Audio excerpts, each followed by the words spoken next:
Hello guys, this is Pulkit from Fursat Mandali and I welcome you all to this session फुर्सत में quarantine.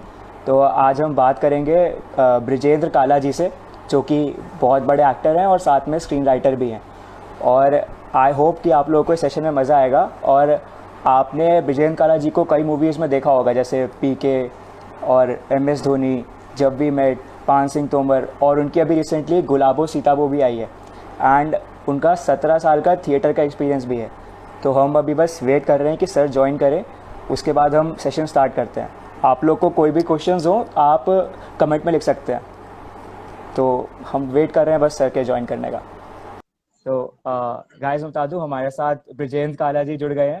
And आप लोगों को पता ही होगा, उन्होंने मतलब काफ़ी फिल्में करी हैं, जैसे पीके, पान सिंह तोमर, और अभी सर की रिसेंटली गुलाबो सीताबो भी आई है। और सर आपको 17 साल का एक्सपीरियंस भी है थिएटर करने का। एंड सर हम लोग भी अपने कॉलेज में प्लेज वगैरह करते हैं, तो sir we are really honoured कि हम आपसे अभी बात कर रहे हैं। एंड सर, तो अभी हम वैसे बहुत कुछ जानना चाहते हैं आपसे, आपकी जर्नी और एक्सपीरियंस के बारे में। तो सर, पहले तो मैं यही जानना चाहूँगा आपसे कि ऐसी क्या चीज़ थी जब आपको मतलब लगा कि हाँ, मेरे को ये एक्टिंग में ही करियर बनाना है और आपको यही करना है? आपको कब लगा कि दिस इज माय थिंग?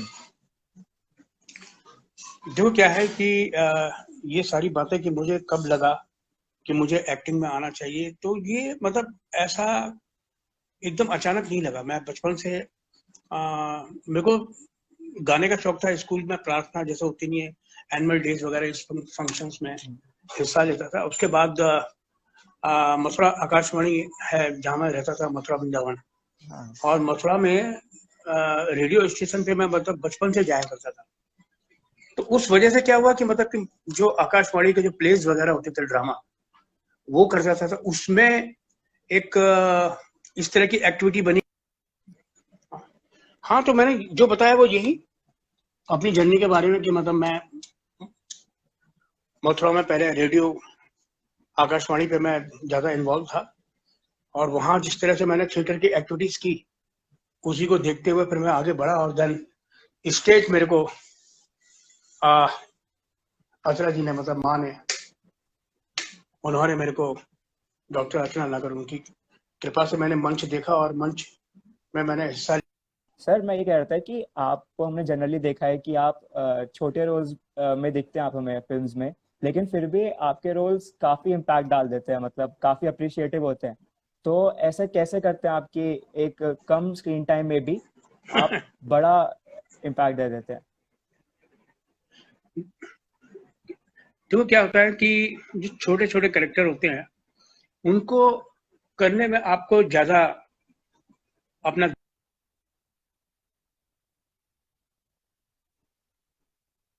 जिससे कि लोग उसे याद कर सकें, उसको मैं यादगार बना सकूं। इसलिए जो है ये छोटे छोटे किरदार जो हैं, उन पर मेहनत करनी पड़ती है। तो आप ईमानदारी से कोई भी काम करेंगे तो वो बहुत इम्पैक्ट छोड़ेगा, है ना। तो सर इसलिए वो तो है, मैं इम्पैक्ट तो काफ़ी मतलब आता है। सभी से जो नए कलाकार हैं उनसे भी मैं यही कहता हूँ कि हमेशा कि चाहे कितना भी छोटा कैरेक्टर क्यों नहीं हो, एक सीन हो, 1.5 सीन हो, लेकिन आप उसको ये मत सोचो कि अरे इसमें क्या करना है, तो मतलब आएगा, और कि देखने वाले को लगे कि काश इसके 2-3 सीन और होते। तो यही है कि मतलब उसमें थोड़ा सा एक कॉन्फिडेंस, क्योंकि जो थिएटर है उसने मेरे को कॉन्फिडेंस दिया है, तो उस कॉन्फिडेंस की वजह से मैं थोड़ा सा अपने आप को आगे लेके आता हूँ, और मतलब जो भी मेरे किरदार होते हैं उनको मैं थोड़ा सा क्रिएट कर पाता हूँ। अरे, सर जैसे आप कह रहे हैं आप मेहनत अपने मेहनत तो किरदार को लगती, किरदार क्रिएट में करते मेहनत हैं। लगती है। ऐसा कोई किरदार नहीं होता जिसमें हाँ। आर्टिस्ट मेहनत ना करे। जब तक आप उसमें उसको समझोगे नहीं, उसको जानोगे नहीं, उस कैरेक्टर से दोस्ती नहीं करोगे, तब तक वो आपको समझ में नहीं आएगा। और जब आप एक बार इन्वॉल्व हो जाओगे, तो डेफिनेटली वो आपको करने में भी सरल रहेगा। आप अभी बात कर रहे थे कि आप कैरेक्टर से दोस्ती करने की बात कर रहे थे, उसको समझने की बात कर रहे थे। तो आप जब भी कोई कैरेक्टर करते हैं, तो आप कैसे उस कैरेक्टर को अप्रोच करते हैं, कैसे उससे दोस्ती करते हैं आप? नहीं, क्या है कि कैरेक्टर तो जो आपको दे दिया दे दिया। हम्म। मगर ऐसा नहीं होता कि मतलब कि मैं कोई कैरेक्टर चूज करता हूँ तब जाकर के मैं परफॉर्म करता हूँ। मेरे को किसी भी फिल्म में कोई भी किरदार अगर मिलता है, किरदार अगर मेरे को पसंद आ जाता है कि मतलब उसी फिल्म में अभी क्या क्या रेंज है, उसकी कितनी प्रेजेंस है, वो किस तरह से नजर आ रहा है, उसकी इम्पोर्टेंस क्या है, उसके बाद फिर आप जितना किरदार को पढ़ते हैं, जितना उसको समझते हैं, और कभी कभी क्या होता है कि आप एक बार में एक पहला सीन, पहला शॉट जब देते हैं तो उसी में एहसास हो जाता है कि हाँ मेरे को मजा आ रहा है। लेकिन कोशिश जो मैंने कहा पहले भी, ये कि चाहे वो एक सीन हो और चाहे 1.5 सीन हो, 2 सीन हो, चाहे आपकी छोटी एंट्री हो फिल्म के अंदर, आप उसको इम्पोर्टेंट बनाइए, आप उसमें घुसिए, उस कैरेक्टर को समझिए और उसमें अपना इंटरेस्ट क्रिएट करिए। लेकिन इस बात का ध्यान होता है कि आप ओवर द टॉप, मतलब ओवर एक्टिंग ना करने लगे, उसको अंडर ना करने लगे। तो इन सब चीजों को थोड़ा सा ध्यान रखना पड़ता है, और ये आपको उस वक्त समझ में आ जाता है जब आप परफॉर्म कर रहे हो। अच्छा सर, वैसे आपने मतलब थिएटर भी काफ़ी टाइम तक किया है, तो उसमें एक मतलब स्टार्टिंग पॉइंट रहता है कि हाँ कौन सी स्क्रिप्ट करनी है, क्या कौन सी स्क्रिप्ट चुने, तो वो सब आप कैसे डिसाइड करते थे कि हाँ ये स्क्रिप्ट अच्छी लग रही है, ये वाली करनी है? हमारा ग्रुप है स्वास्थ्य रंग मंडल, इसको संदीपन, जो कि अब स्वर्गवास हो गया उनका, वो अब रहे नहीं, तो संदीपन, विमलकांत संदीपन जो है वो चूज करते थे स्क्रिप्ट को, क्योंकि उनका थिएटर से काफी जुड़ाव रहा है शुरू से। तो हमने घासीराम कोतवाल किया, हमने चरणदास चोर किया, हमने क्या वीर गति किया, बाजे ढिंडोरा किया, चीफ मिनिस्टर किया, अब खामोश अदालत जारी किया, बहुत सारे प्लेस किए हम लोगों ने, है ना। और ये सारे के सारे प्लेस जो है बहुत बेहतरीन है और बहुत समाज में मतलब अपनी उपस्थिति बनाए रखते हैं, है ना। बकरी हाँ किया, और क्या नाम है उसका, ये जिसमें मतलब एक लोग का था, हाँ। शाहरुख खान की फिल्म बनी थी ना, पहेली, हम्म। तो वो भी किया, है ना। तो सर अभी आपने इतने सारे आपने प्लेस गिनाए, थिएटर्स गिनाए आपने, फिर हाँ आप 1992 में आप बॉम्बे आ गए थे, और उसके बाद आई थिंक 2003 में आपने फिल्म की थी अपनी पहली। तो मतलब वो कितना मतलब क्या मोमेंट था आपके लिए कि जब आपने पहले फिल्म की, तो क्या एक्सपीरियंस था आपका? मैंने पहली फिल्म तो एक्चुअल में तभी कर ली थी जब हम लोग थिएटर कर रहे थे। अच्छा। संदीप ने, जो हमारे प्ले के डायरेक्टर थे, उन्होंने हम्म। एक फिल्म जो कि मतलब माँ ने अचला जी ने लिखी थी, सुबह होने तक, परीक्षित साहनी जी, संगीता नायक, कमलजीत सिंह, पल्लवी जोशी और संदीपन जी के छोटे भाई सिद्धार्थ और मैं, और भी बहुत सारे लोग थे। ये हमने लखनऊ में की थी फिल्म, तो ये हमने थिएटर में रहते रहते कर ली थी, अच्छा। और ये करीब 89 की बात है, अर्ली 90s की। तो उस वक्त हमने ये फिल्म की, और समझो कि मैं इसी के बहाने बॉम्बे आ गया, अच्छा। इसी फिल्म के चलते। उसमें मैंने असिस्ट भी किया फिल्म को, उसमें मैं कॉस्ट्यूम भी देखता था, उसमें मैं फिल्म की कंटिन्यूटी भी देखता था, उसमें मैं प्रोडक्शन भी देखता था। तो बहुत सारी चीजें जो है हम लोग एक साथ करते थे, सारे के सारे लोग। तो ये एक एक्टिविटीज जो कि मतलब थिएटर ने जो हमको दी, वहां से आई, और हम जो है इसी में तैयार हुए। मतलब जो एक्सपीरियंस लाइफ का जो पहला मिला सिनेमा को लेकर के, तो वो सारी समझ, सिनेमा की सारी पढ़ाई हमने उसी एक फिल्म में कर ली। अच्छा। तो सर क्या कहते हैं, जैसे आपने अभी बताया कि आपके थिएटर ने आपको कितनी हेल्प की आपके फिल्म करियर में, तो हाँ अब मतलब जब आप मूवीज करते हैं, पहले आप थिएटर करते थे, तो आपको हाँ। क्या फर्क लगता है ऐसा, मतलब एक्टिंग में कि हाँ ये अलग है या वो अलग है, या अभी भी लगता है कि सेम ही चीज कर रहे हैं? नहीं नहीं, थिएटर और सिनेमा सेम चीज नहीं है, दोनों माध्यम अलग है। हम्म। स्टेज जब हम परफॉर्म करते हैं थोड़ा सा लिटिल लाउड करना पड़ता है हमको, हम्म। क्योंकि स्टेज की परफॉर्मेंस क्या होती है कि एंड तक, लास्ट तक ऑडियंस बैठी होती है, वहां तक आपको अपनी आवाज पहुंचानी होती है, वहां तक आपको अपनी परफॉर्मेंस दिखानी पड़ती है। लेकिन सिनेमा एक ऐसा माध्यम है जिसमें आप थोड़ा भी परफॉर्म करोगे तो कैमरा आपको ऑडियंस तक पहुंचा देगा, हम्म। है ना। तो ये सारी चीजें ऐसी होती हैं कि जो इन सब एक्सपीरियंस से, थिएटर के एक्सपीरियंस से आपका मनोबल बढ़ाती हैं जब आप कैमरे के सामने खड़े होते हो, क्योंकि आप लाइव ऑडियंस को झेल चुके हो, उनके सामने आप परफॉर्म कर चुके हो। तो फिर एक कैमरा तो नेचुरली, मतलब जब कैमरे के सामने भी आता है तो हर कोई बहुत डरता है, सहमता है पहली बार में ही। लेकिन धीरे धीरे क्या होता है कि जब आप आदत पड़ जाती है आपको, तो आपको बिल्कुल ऐसे ही लगता है जैसे आप ऑडियंस के सामने हैं। हम्म। तो सर हमारे व्यूअर्स भी आपकी काफ़ी कॉमिक टाइमिंग की काफ़ी तारीफ कर रहे हैं, हमने भी आपको बहुत सारे बहुत कॉमिक रोल्स में देखा है। तो सर बहुत बहुत मतलब धन्यवाद सबको, बहुत बहुत धन्यवाद। ये मतलब ऐसे कॉमिक टाइमिंग आप लाते कैसे, मतलब ऐसे जनरली लोग काफ़ी स्ट्रगल करते हैं अपने कंटेंट को फनी बनाने में। कॉमिक टाइमिंग क्या होती है कि मतलब हर, क्या है ना कि हर एक्टर का अपना एक स्टाइल बना हुआ है, हम्म। हर एक्टर का अपना एक पन है। तो जब भी हम परफॉर्म करते हैं तो वो पन आ जाता है।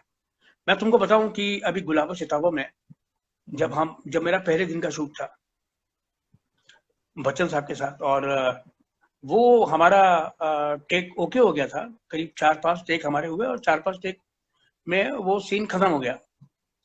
तो डायरेक्टर सुजीत सरकार उन्होंने कहा कि ओके नाउ मूविंग ऑन, और नेक्स्ट सीन की तैयारी के लिए हम जाने लगे। तो पीछे से बच्चन साहब की आवाज आई, अरे सर जरा सुनिए, जरा एक मिनट, आपका तो एक अंदाज है, आपका तो एक स्टाइल है?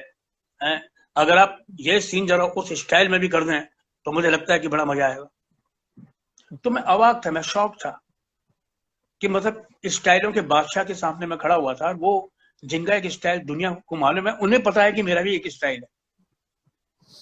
तो मेरे को अपने आप याद करना पड़ा कि मतलब कि अरे मेरा कौन सा स्टाइल था, मैं किस तरह से।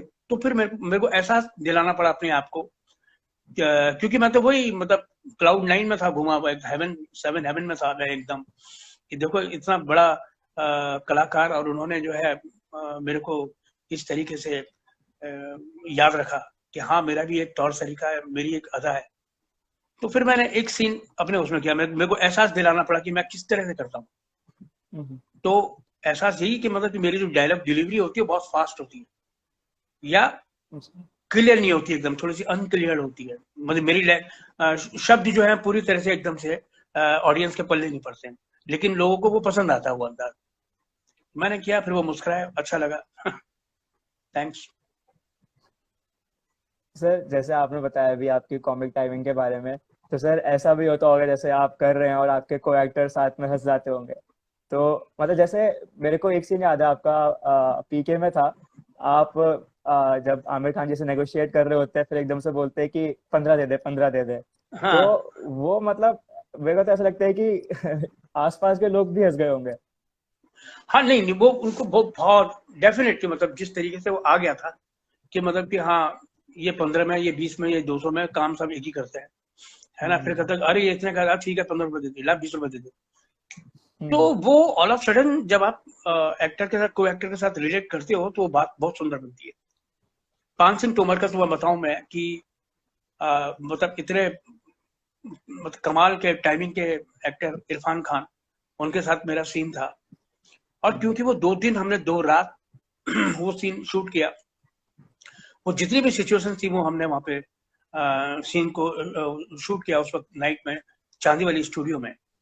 और क्योंकि वो इतना इंटरेस्टिंग सिचुएशन थी, बातचीत इतनी कमाल की थी कि कभी कभी इरफान और कैमरामैन, हम्म। इनको मैं महसूस करता था कि ये हल्का हल्का इनके चेहरे पे स्माइल है। और एक वो जो शॉट है जिसमें मतलब मैं बात कर रहा था, जब इरफान कहते हैं कि हाँ हमने आइसक्रीम खाई जर्मनी में, हम्म। मैं बोलता हूँ कि हाँ ये आइसक्रीम तो हमने भी खाई। तो वो कहते हैं कहा, हमने ग्वालियर में।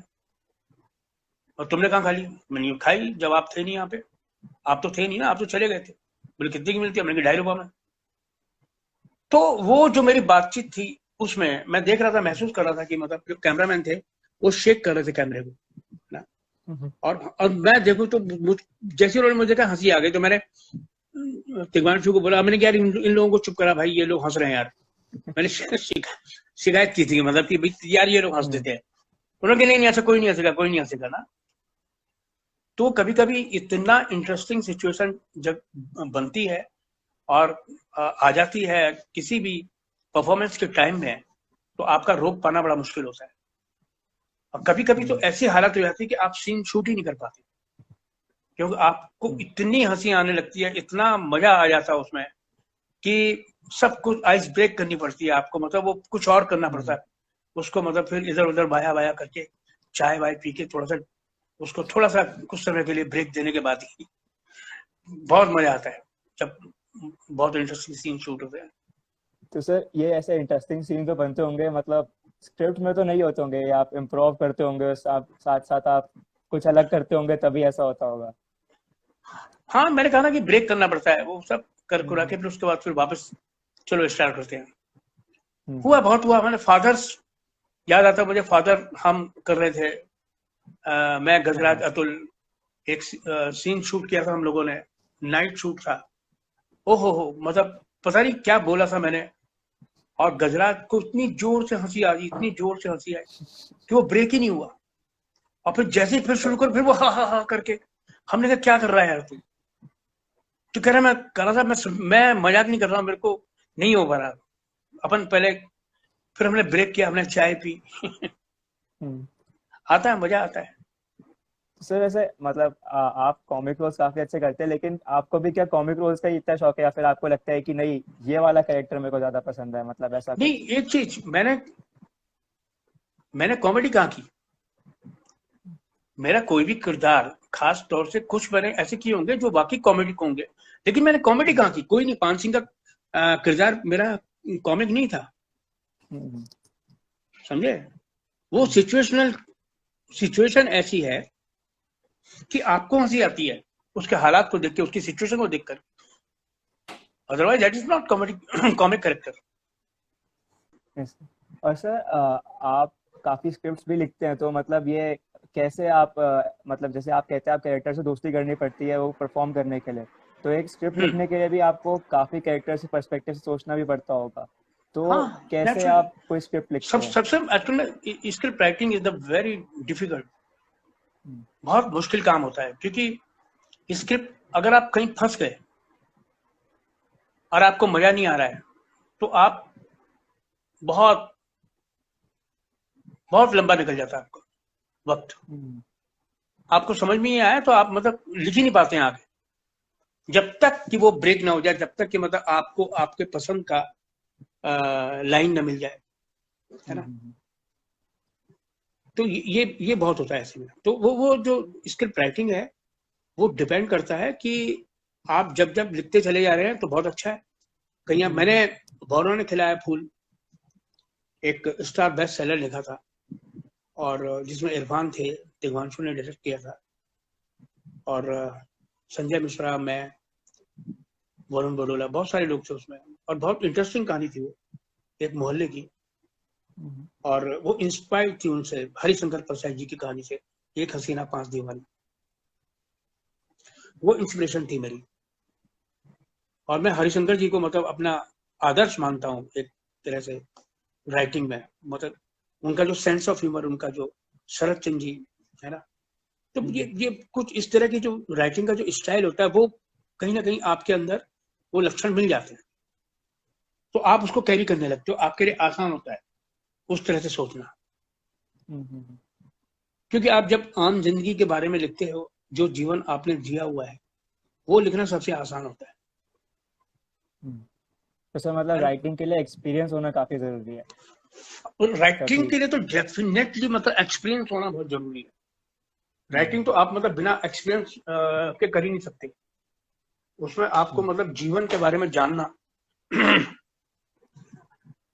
लाइफ में आपने मतलब क्या क्या देखा। जो लोग घुमक्कड़ होते हैं, बहुत जर्नी की होती है जिन्होंने, बहुत अच्छा लिखते हैं वो लोग, है ना? क्योंकि उन्होंने वो एक्सपीरियंस हासिल किया हुआ होता है उस तरीके से। सही है।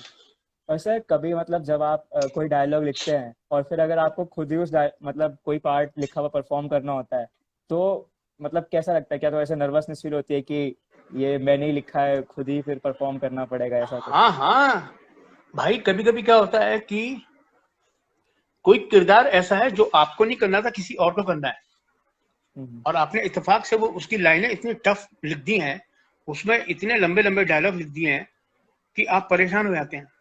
तो खुद ही अपने आप को गलियाते रहते हो आप कि अरे ये क्या हुआ, है ना। तो हम्म, ऐसा होता है। और मतलब क्या कहते, मैंने किया ना, ये भवनों ने खिलाया फूल में मैं परफॉर्म भी कर रहा था, मैंने लिखा भी था, और भी हम्म, बहुत सारी चीजें ऐसी थी जो बेस्ट सेलर टाइप की, है ना। या रिश्ते, 1 आवर स्टोरी 45 मिनट्स की हम्म, कहानी आती थी इसमें जी टीवी पे आती थी, हाँ रिश्ते। जी। वो भी हम्म, लिखा था मैंने, उसमें भी मैंने परफॉर्म भी किया था उसमें। हम्म, तो ऐसा है। एक फिल्म थी मेरी जो मैं करने वाला था, जो मैंने लिखी, लेकिन मैं उसमें परफॉर्म नहीं कर पाया क्योंकि उस वक्त मैं लंदन में था और ये पागलपंथी की शूटिंग कर रहा था। तो वो एक हम्म, फिल्म आई थी 3 जनवरी को, ये अभी इसी साल। उसका नाम था सब कुशल मंगल। हाँ हाँ। उसमें अक्षय खन्ना थे, है ना। करण हम्म, कश्यप ने डायरेक्ट किया था वो, और रवि किशन जी की बेटी और पद्मिनी जी की लड़की, है ना, रिवार प्रतिमन। ये बिल्कुल न्यू कास्ट थी। हम्म, तो उसमें था एक अच्छा करेक्टर था वो वो मैंने अपने लिए सोच के लिखा था, और छंद ऐसा बना कि मतलब मैं बिजी हो गया उसमें। और वो हम्म, फिल्म किसी कब से लिख रहा हूँ मैं उसको, काफी टाइम से लिखता चला आ रहा था। हम्म। सर ये काफ़ी लोग पूछ रहे हैं, आपने अभी इतने प्लेस के नाम बताए हमें, इतने आपने थिएटर किया है, तो आपका फेवरेट प्ले कौन सा रहा, मतलब जिसमें आपको काम करके लगा कि ये गोल्डन मोमेंट है, ये गोल्डन प्ले है? मतलब मैंने जैसे एक एक तो चरणदास चोर, हम्म, घासीराम कोतवाल। मैं घासीराम किया था मैंने, चरणदास चोर किया था, चरणदास चोर किया था। और एक प्ले है, एक लोक कथा, हम्म, उसमें डबल रोल था। अच्छा। तो जैसे शाहरुख खान की पहली आई थी सेम, तो वो हमने बहुत पहले कर लिया था, पहली बहुत बाद में आई थी। तो वो मैंने हम्म, उस वक्त जब हम लोग थिएटर करते थे, उसमें डबल, क्योंकि वो डबल रोल था। उसमें जो भूत आपका मेकअप करके सामने आ जाता है वो, और जो सेठ का लड़का है हम्म, वो 2 किरदार थे। वो बहुत मजा आया था उसको करने में, क्योंकि थोड़ा सा उसमें एक मंच में जो है एक हलचल रहती थी, ऑडियंस को एक क्यूरियोसिटी बनी रहती थी हम्म। कि डबल रोल कैसे कर दिया उन्होंने मंच पे। और सर बहुत इंटरेस्टिंग। एक काफ़ी लोग हमें ये मैसेज कर रहे हैं कि सर आपकी एक्टिंग काफ़ी नेचुरल होती है, तो सर ये मतलब आप ये नेचुरल एक्टिंग आप कैसे डिफाइन करते हैं कि हाँ ये नेचुरल है या फिर ये नेचुरल नहीं है? देखो वो आ जाती है आपको करते करते, मैंने बोला ना, करत करत अभ्यास। जब मैं हम्म, शुरुआत की थी मैंने, तो क्योंकि मैं थिएटर से आया था, और जब थिएटर से आया था तो जब मैंने परफॉर्म किया तो मैं उस वक्त चंद्र जी बहल, चंद्र बहल साहब बहुत पॉपुलर डायरेक्टर थे उस वक्त के। तो उनके साथ मैंने काफी काम किया, मतलब सीरियल्स वगैरह करते थे वो, मैं उनको असिस्ट भी करता था, राइटिंग में भी उनको हेल्प करता था, तो और एक्टिंग भी करता था।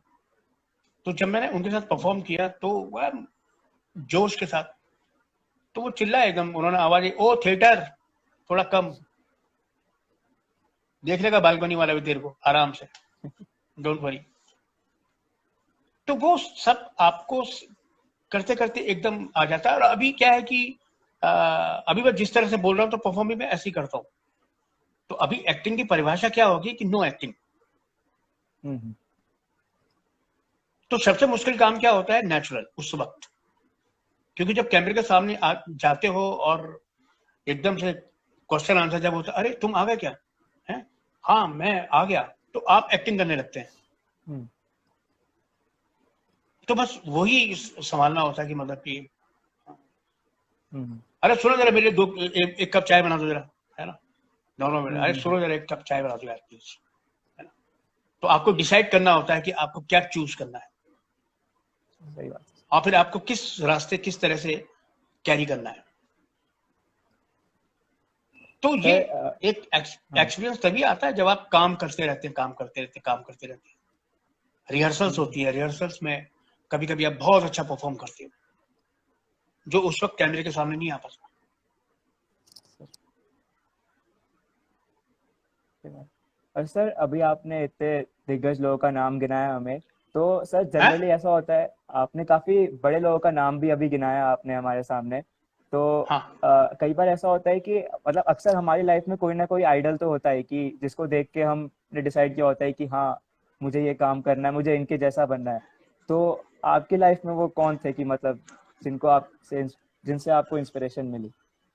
मैं कसम से बताऊं कि मैंने कभी ऐसा सोचा नहीं कि मुझको किसके जैसा बनना है ना। मैं जब हम्म। बचपन में सिनेमा देखता था तो राजेश खन्ना, अमिताभ बच्चन, देवानंद, धर्मेंद्र, शत्रुघ्न सिन्हा, इन सब की डैनी, इन सब की फिल्में देखने आता था मैं। हीरोइन कोई हम्म। पसंद नहीं थी इस तरह से ना। हीरोइन सारी, जिस मेरे किसी भी हीरो के साथ कोई हीरोइन होगी मैं पसंद कर लूंगा, हाँ ओके। लेकिन मैं इस तरह की चॉइस मतलब ये देखता था, मैं इनकी पिक्चरें देख के आता था। और मेरे जो मोहल्ले के बच्चे होते थे उनको मैं नरेट करता था, अच्छा।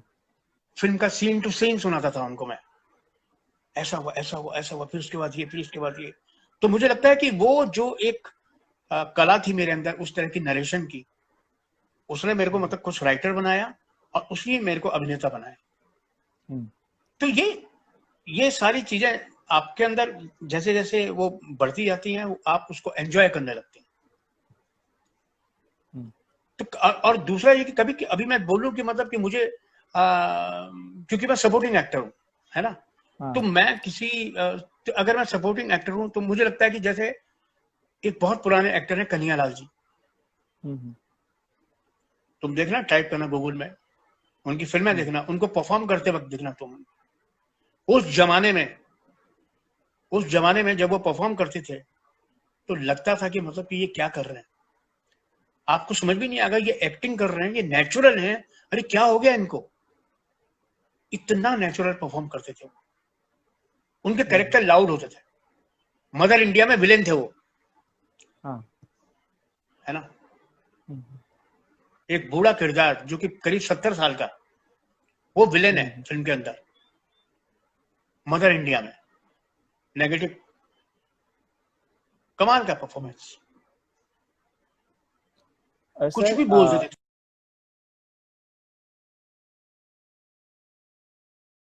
तेरे से आपसे पूछना चाहते हैं कि जनरली जब हम स्टेज पे जैसे उतरने वाले होते हैं तो हाँ। काफी ऐसे डर होता है दिमाग में कि कहीं कुछ गलती ना हो जाए, कुछ गलत ना बोल दें। तो उतरते समय आपके दिमाग में क्या चल रहा होता है एकदम लास्ट में? भाई ऐसा है कि मैंने इतने साल थिएटर किया हम्म। और शो स्टार्ट होने से पहले करीब 15 मिनट पहले, आधा घंटे पहले मेरी ऐसी हालत हो ही जाती थी कि मेरे को प्रेशर बन जाता था और मैं टॉयलेट चला जाता था। हर शो में, हर शो में। मुझे याद नहीं है एक दिन भी कि कभी मैंने ऐसा नहीं किया हो, मैंने हमेशा किया। उसके बाद निकल के आता था मैं फ्रेश होने के बाद, बस कोई चाय पी लो मैं कि नहीं, चाय नहीं, कुछ नहीं। एक एंजाइटी बनी रहती थी, एक प्रेशर आपके दिमाग में चलता रहता था। एक प्ले किया था मैंने, इंस्पेक्टर माता दीन चांद पर, हम्म। हरिशंकर परसाई साहब का लिखा हुआ था वो करीब 2 पन्ने की, 2.5 पन्ने की स्क्रिप्ट का नरेशन है वो। उसको मैंने फुल लेंथ प्ले बनाया और वो मैंने उसका मंचन मथुरा में भी किया और फिर श्री राम सेंटर के उस वक्त नीचे उसका बेसमेंट था, बेसमेंट में परफॉर्म किया था वो। और उस जमाने में पहली बार मैंने उसमें डायलॉग्स लिखे थे, डायलॉग्स जिसे कहते हैं, हम्म। संवाद। क्योंकि वो प्ले, उसको प्ले की तरह 2 घंटे का पूरा एक प्ले बनाया, तैयार किया। वो बहुत कम टाइम में तैयार किया था हमने। हम्म। उसकी स्थिति ये हो गई थी कि जब हम मंच पे गए, क्योंकि मैं पहले कर चुका था, लेकिन बाकी के जो कई आर्टिस्ट थे दिल्ली के, उन लोगों ने पहली बार किया था, लेकिन बहुत कम टाइम में, बहुत कम टाइम में। महीने महीने प्ले की रिहर्सल होती है, वो महीने की नहीं, वो करीब 10 दिन की भी रिहर्सल नहीं थी ढंग से। लेकिन क्योंकि इन्होंने, जो ग्रुप था हमारा, उन्होंने हॉल बुक किया हुआ था श्री राम सेंटर, तो एक दिन का जगह थी, तो उन्होंने कहा तुम ये शो कर दो। हमने कहा ठीक है, हम तैयारी करते हैं। तो इंस्पेक्टर माता दिन तो मेरे को करना था। बाकी कुछ लोग थे जो कि मतलब पहले कर चुके थे, लेकिन मैक्सिमम लोग जो थे वो बिल्कुल नए थे, और स्क्रिप्ट भी जो थी वो बिल्कुल तैयार की गई थी एक बड़े लेवल पे, है ना। और उस स्थिति में मैंने क्या किया कि जो दोनों एग्जिट थी मंच की, उस पर मैंने एक्टरों की एंट्रेंस और एग्जिट मार्क किए हुए थे अच्छा। कि भाई कहीं भी गड़बड़ी हो देख लेना, तुम ऐसे ऐसे करके संभाल लेना। 20-25 कप चाय के लाके रखे हुए हैं, किसी की हिम्मत नहीं हुई कि कोई चाय पी ले। एक एक सिपली कप रख दी वापस।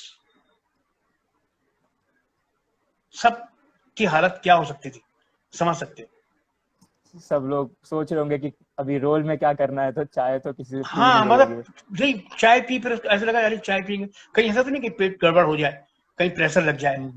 बिल्कुल, मतलब ये था वक्त मैंने कभी देखा नहीं इस तरह का। ये उसके बाद प्ले शुरू हुआ, तो मैक्सिमम एंट्री क्या है कि मैं ज्यादातर टाइम मेरा मंच में था, क्योंकि मैं इंस्पेक्टर मातुद्दीन मैं ही था। और हुआ यही जो होना था, बीच में गड़बड़ी हो गई। मतलब करीब 10-12 पन्ने आगे चले गए हम लोग। फिर कैसे, मतलब मैं मंच में ही था, फिर कैसे मैं उसको वापस लेके आया। Spontaneous sense of humour, presence of mind, वो सब चीज आपको थिएटर सिखाता है। ऑडियंस को कुछ को एहसास हुआ कि शायद कुछ तो हुआ है, कुछ को लगा अरे ये क्या हुआ, लेकिन इतनी क्लैपिंग, इतनी क्लैपिंग, इतनी क्लैपिंग कि वो नशा, जिसे कहते हैं ना कि वो आपको पूरी बोतल भी पी जाओ तो आपको इतना नशा नहीं आएगा जितना कि मतलब ये क्लैपिंग, ये तालियां जब दे देती हैं आपको। इंटरवल हुआ, इंटरवल को सब खड़े रहे चुपचाप, फिर थोड़ी थोड़ी चाय पी, और फिर कैसे करके फिर सेकंड हाफ परफॉर्म किया, और लोगों ने बिल्कुल हाथों हाथ उठा लिया। वो मैजिक था अपने आप में लाइफ का, और ऐसा लग रहा था दोबारा ये शो इस तरह से हो नहीं पाएगा। That was really magic. मेरे ऐसा सारे वो तो दोस्त, होता है। मतलब हाँ, वो तो होता ही है कि मतलब जब आप कुछ स्पॉन्टेनियस कर देते हैं और अगर वो बहुत अच्छा हो जाए तो वो रिक्रिएटेबल तो नहीं होता कभी भी। हाँ, तो ये सब फ्रेंड थे मेरे, बहुत सारे फ्रेंड थे जो कि मतलब इस वक्त जो है यहाँ पर है। सौरभ शुक्ला उसमें म्यूजिक और वो दे रहे थे, एक छोटी सी एंट्री भी की थी उन्होंने।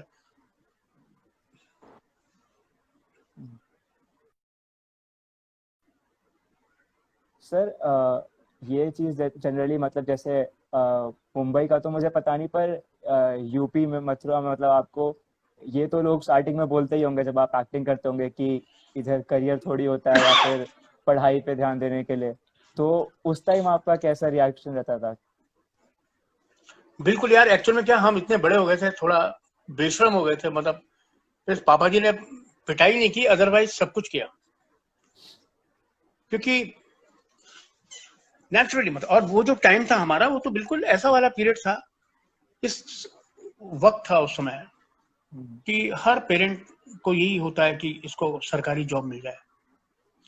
मेरे पापा वेटनरी कॉलेज में थे, ये वो गेम सुपरिटेंडेंट, और उनकी इच्छा थी कि मैं कैसे भी करके डंगर वेटनरी डॉक्टर बन जाऊं, डंगर डॉक्टर बन जाऊं। मैंने बायोकेमिस्ट्री से बायोलॉजी भी किया, लेकिन फिर वही कि हमारे ग्रुप के बाकी जो लड़के थे, उन बेचारों ने बहुत स्ट्रगल की, उनके माँ बापों ने उनको बहुत परेशान किया। मतलब परेशान क्या किया, मतलब उनको रास्ता दिखाया कि भाई तुम ये क्या कर रहे हो, इस तरह से मत करो। वो हमसे मिलते थे आकर के, हमको भी डांट पड़ती थी। तो ये हर समय होता है, हर एक के लिए होता है, पर कैसे न कैसे करके आप रास्ता बना ही लेते हो। मैं किस्सा सुना चुका हूँ बहुत पहले भी कि मैंने थिएटर मैंने थिएटर स्टार्ट कैसे किया।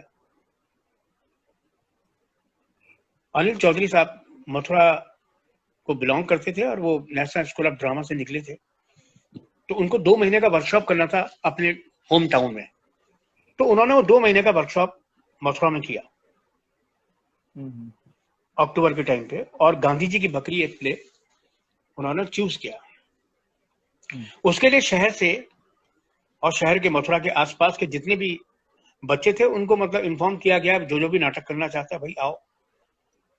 मुझको बताया गया, मैं पहुंचा और मैंने 25 रुपए देकर के रिसिप्ट कटवाई। एंट्री फीस थी उसकी 25-25 रुपीज उस उस वक्त। टाइम तो 25 रुपीज काफी। हाँ, तो मैंने वो पर्ची ली और पर्ची जैसी देखी तो उसमें जो सीरीज नंबर था वो 1 था। आई वॉज शॉक कि अरे कोई आया नहीं, सिर्फ मैं ही हूं। मुझे लगा मेरी तो पॉकेट मनी चली गई अब गड्ढे में।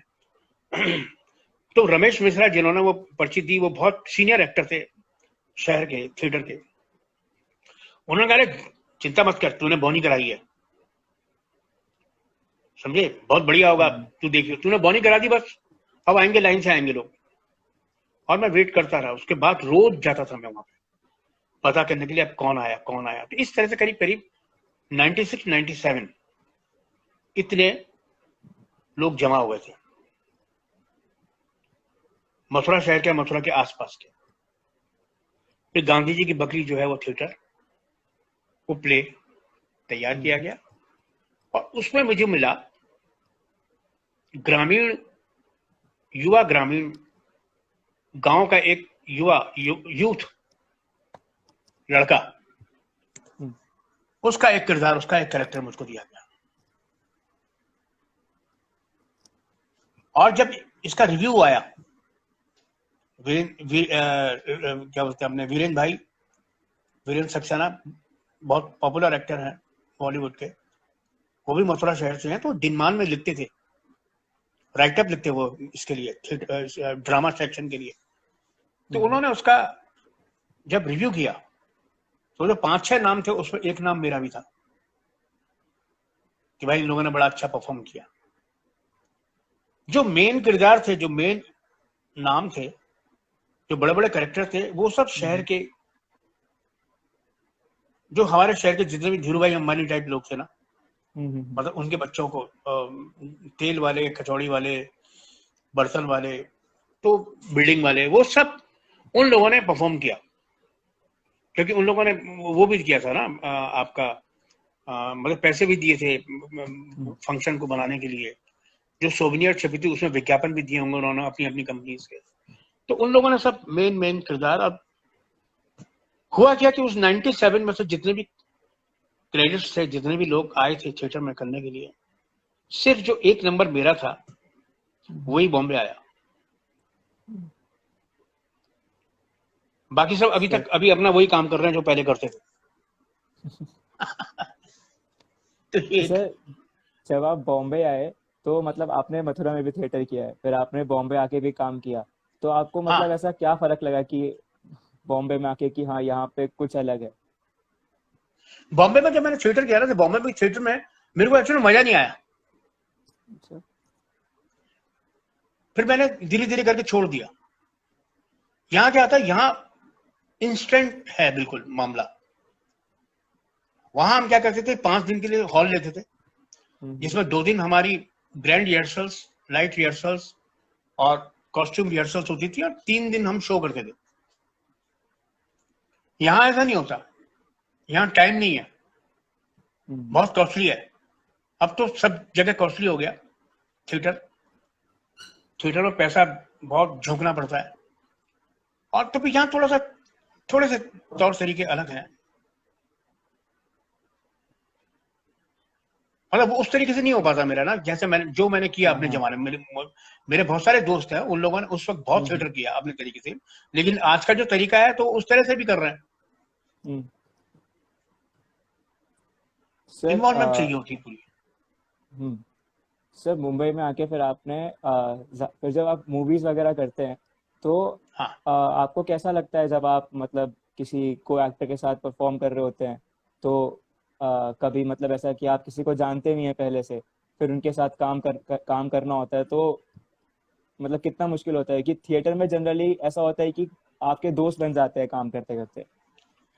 हाँ, नहीं अभी देखो, अभी क्या है कि जब आप सेट पे जाते हो पहली बार, बल्कि पहली बार जब आप ऑफिस भी जाते हो, प्रोडक्शन हाउस में, तो डायरेक्टर एक दो मीटिंग कराता है एक्टरों की आपस में, हम लोग स्क्रिप्ट रीडिंग भी करते हैं। वो सिर्फ होता ही इसलिए गेट टुगेदर, जिससे सब एक दूसरे को जान ले, पहचान ले। जब लंबा काम करना होता है, जब फिल्म स्टार्ट होती है, मालूम पड़ा कि आप 15 से लेके 20-22 दिन, 30 दिन काम कर रहे हैं, सबको साथ में काम करना है। तो उस वक्त स्क्रिप्ट रीडिंग होती है, वो सेशन चलता है, सारे आर्टिस्ट आपस में मिलते हैं।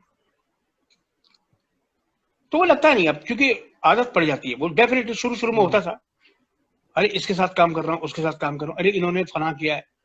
हालांकि मेरी अभी भी आदत है कि मतलब कि कोई भी बड़े, चाहे वो बच्चन साहब हो, शाहरुख खान हो, सलमान हो, तो मतलब अभी ये रहता है कि मतलब कि हाँ ये सुपर स्टार है भाई, इनके साथ आप काम कर रहे हैं।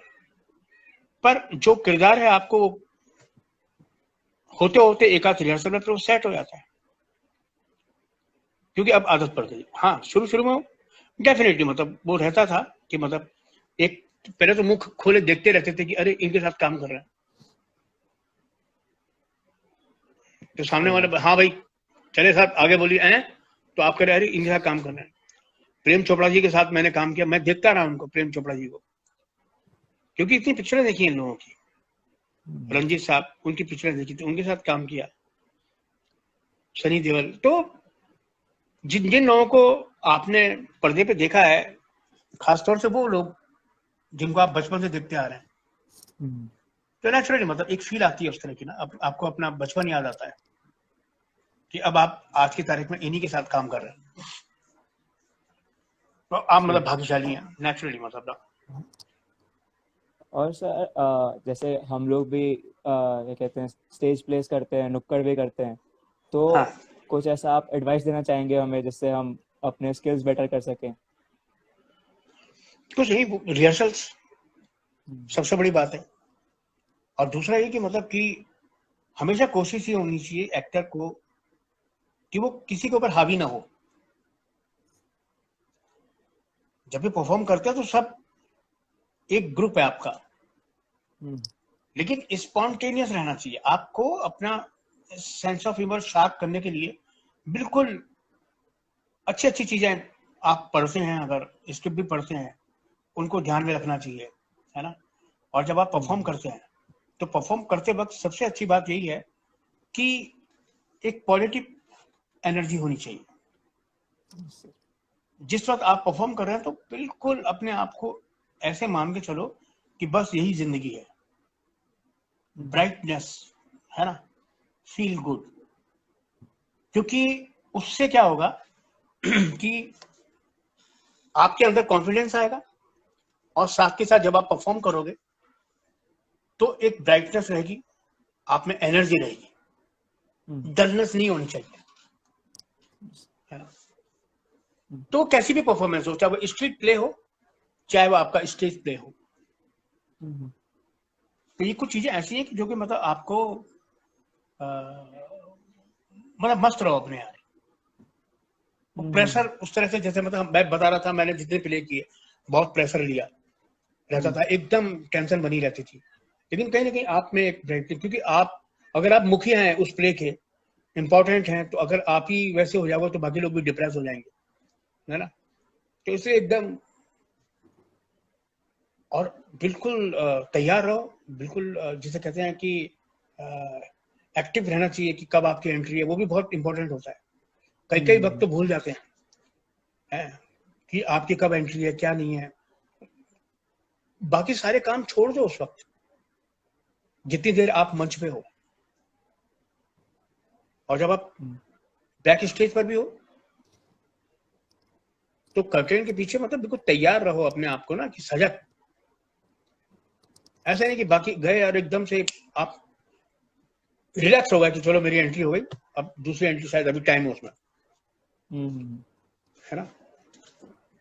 तो ये यही तो है सही है, मतलब बैक एक स्टेज पे भी। कॉन्फिडेंस। बाकी बाकी क्या होता है कि जैसे जैसे आप काम करते रहते हैं ना, अभिनय की कोई टिप्स नहीं होती। मैंने ये महसूस किया है हमेशा कि मैंने जो कुछ भी सीखा है वो मेरे को मेरे एक्सपीरियंस से सिखाया।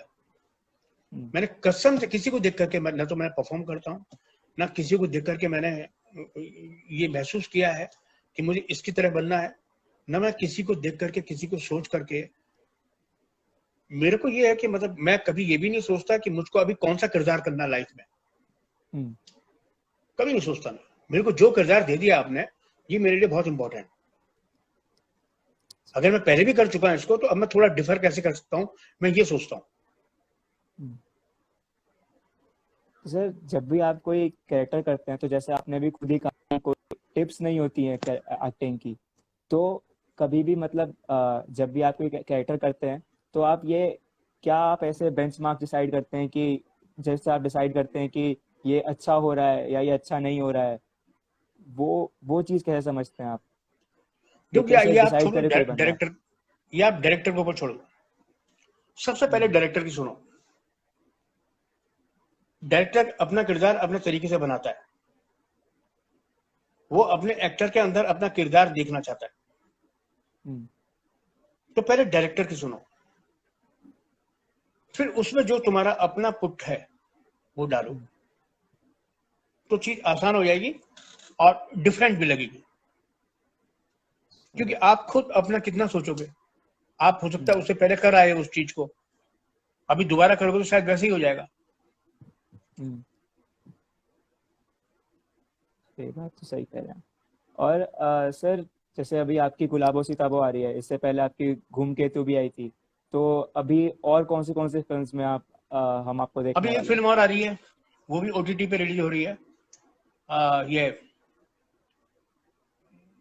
वर्जिन भानुप्रिया, हम्म। भानुप्रिया वर्जिन, बस उसमें भी हूं मैं, कुछ कुछ उसमें भी है मेरा। तो मतलब अभी ओटीटी पे 3 पिक्चरें रिलीज होंगी, तीनों में मैं हूं। ठीक है।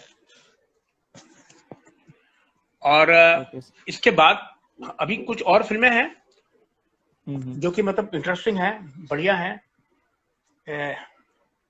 और एक विद्या बालन के साथ है शेरनी, वो फ्लोर हम्म। पे है। एक नवाज के साथ है, पंकज त्रिपाठी के भी साथ है। और एक नेटफ्लिक्स की कहानी है, वेब सीरीज है, वो भी है। अभी देखो, सबसे बड़ी बात है पहले मौसम कब खुले। हम्म। कोरोना भाई तो साहब, जैसे दुनिया जहान से टाइम। जाए तो मतलब बाकी हम्म। काम जो है हो।